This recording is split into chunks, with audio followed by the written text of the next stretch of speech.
Hola, muy buenos días. El presente video es para dar continuidad al tema que estamos tratando, que es la inferencia estadística. Y un poco para contextualizar, el, el tema es básicamente consiste en obtener los parámetros de la estadística descriptiva, como lo son la media, la desviación estándar, la varianza, etcétera.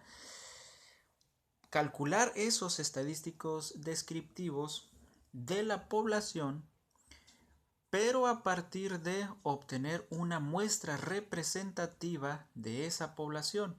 Más adelante veremos cómo calcular los tamaños óptimos de muestra, pero básicamente, le repito, es obtener esos estadísticos a partir de una muestra y entonces hacemos inferencia estadística.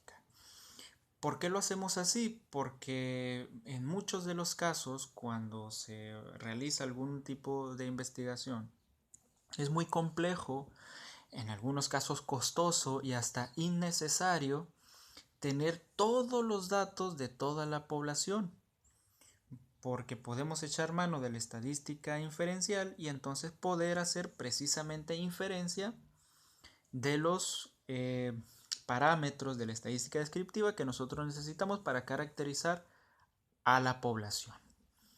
Ahora, miren, para que quede un poquito más claro, supongan ustedes que tenemos los siguientes datos. Y en estos datos tenemos la altura promedio, la estatura promedio de una población de 50 personas. Claro, acá imaginemos que en lugar de ser 50 personas, supongan ustedes que son, no sé, 5 millones, 50 millones, es decir, una población muy extensa. Sería muy costoso y necesario, ya digo, eh, obtener el resultado, digamos, de la media, del promedio de la población. Y para ello recurrimos a la estadística inferencial y calculamos diferentes muestras. Supongan ustedes que calculamos estas 5 muestras. Y cada una de las muestras nos arroja estos resultados. Estos resultados que nosotros vemos acá son los valores del promedio de cada una de las muestras. La pregunta acá es, ¿cuál es, digamos, el promedio que más se acerca al promedio, digamos, de la población? Pues ese dato es difícil saberlo, de hecho va a ser desconocido para nosotros. En este caso, a manera de, digamos, mostrar y visualizar a lo que nos referimos, vean que la media de la población es de 1.718 y vemos que es completamente diferente al promedio que nosotros obtuvimos de cada una de las muestras. El más cercano, digamos, ahora conociendo ya cuál es la media de la población, es 1.61, el más cercano sería el promedio de la muestra 5. ¿Ok? Si nosotros lo vemos gráficamente, vean que si lo vemos gráficamente,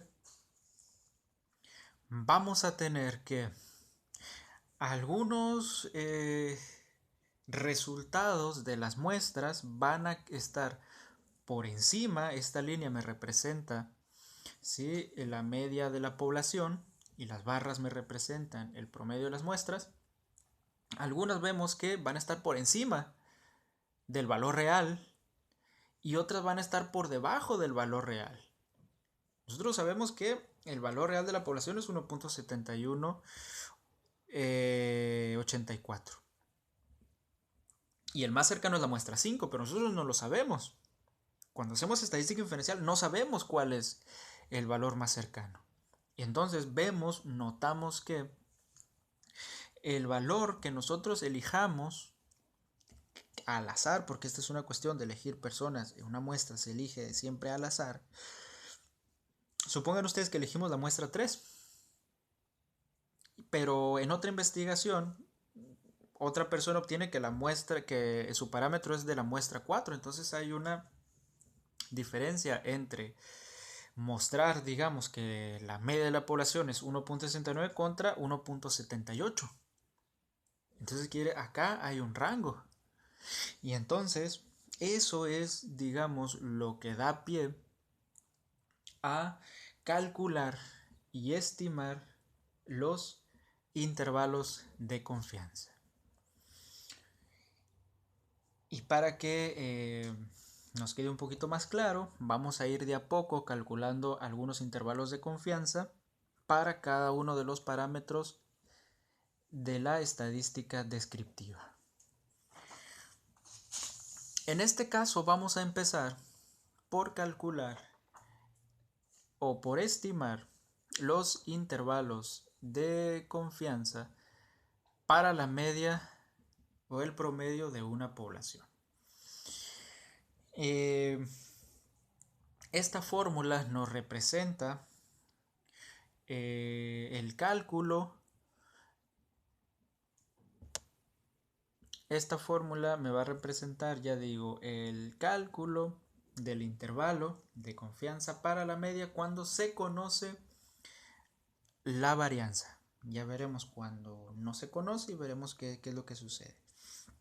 Ahora, ¿qué parámetros son los que están en esta fórmula? Tenemos que X barra me representa el promedio de la muestra. Recordemos que estamos trabajando con muestras, pues esto me va a representar la muestra. P y la muestra precisamente va a estar entre, digamos, un rango. ¿Ok? El valor de Z, que nosotros ya sabemos utilizar nuestra tabla de distribución de Z, vamos a encontrar ese dato a partir de plantearnos nuestro nivel de significancia, porque vemos que el valor de Z estándar es un valor de Z de alfa medios, o sea, alfa sobre 2. Ese alfa, el parámetro alfa, es el nivel de significancia. En otras palabras, la probabilidad de cometer el error tipo 1 o falso positivo. En otras palabras, el nivel de significancia, me dice a mí, se plantea en función de aceptar la probabilidad más pequeña, el error más pequeño que uno está dispuesto a asumir para plantear el estadístico descriptivo. Es decir, podemos plantear con una probabilidad, nivel de significancia, con una probabilidad, cometer error tipo 1, en otras palabras, con una probabilidad de equivocarme del 5%, 5% es pequeño, es una probabilidad de equivocarme, es pequeño, con una probabilidad del 5% de equivocarme, el promedio de la estatura en México va a estar o va a ser de 1.80 más menos 10 centímetros. Entonces fíjense, aquí yo ya estoy asumiendo un porcentaje, ¿sí?, de cometer un error tipo 1. Y ese error tipo 1 es la probabilidad más pequeña a la que estoy dispuesto a equivocarme. ¿Ok? Ya digo, en un siguiente video hablaremos más a detalle de lo que es el nivel de significancia, cómo encontrar el valor aleatorio de la tabla Z a partir de este parámetro, y haremos un ejercicio de el intervalo de confianza para la media cuando se conoce la varianza.